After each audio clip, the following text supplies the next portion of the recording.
Hi friends, இன்றைக்கி காலையிலேயே நானும் நம்ம சூப்பர்வைசரும் தோட்டத்துக்கு இறங்கிட்டோம். தோட்டத்தில் ஸ்ட்ராபெரி பிளான்ட்ஸோட கண்டிஷன் என்னென்னு பார்க்குறதுக்கு. எல்லா செடியும் நம்ம நினச்சதை விட நல்லாவே வளர்ந்துருக்கு.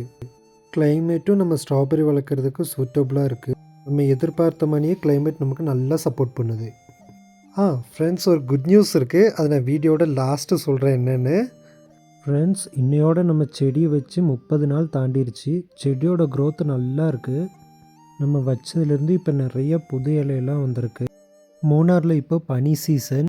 ஸ்ட்ராபெரி பனி சீசனில் தான் நமக்கு நல்ல ஈல்டு கிடைக்கும். போன இந்த ஒரு வாரமாக நல்ல குளிருங்க. கிளைமேட்டுக்கு தகுந்த மாதிரி பிளான்ட்ஸும் நல்ல ஹெல்த்தியாக இருக்குது. ஃப்ரெண்ட்ஸ், இது பாருங்கள், இப்படி தான் ஸ்ட்ராபெரி பிளான்ட்லேருந்து புது லீஃப் வரும்.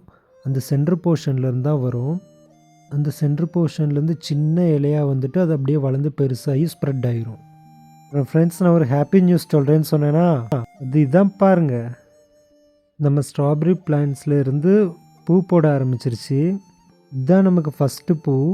இதே மாதிரி நமக்கு மொத்தம் 4 செடியில் பூ பூத்துருக்கு. செடியில் இப்போ தான் மொட்டு வர ஸ்டார்ட் ஆகிருக்கு. இது மொட்டு பூவாக போகுது. இதில் பூ பூத்துருச்சு. ஆனால் நம்ம ஃபஸ்ட்டு ஃப்ளவரிங்கன்றதுனால இதை நம்ம கட் பண்ணிடுவோம். ஏன்னா இப்போயே நம்ம ஃப்ளவரை பழத்துக்கு விட்டுட்டோம்னா செடி வளராது, நமக்கு செடி சைஸ் வைக்காது. இப்போ நம்ம செடி வச்சு 30 நாள் தான் ஆகுது. 30 நாள்லேயே நமக்கு ஃப்ளவர் கிடச்சிரும்.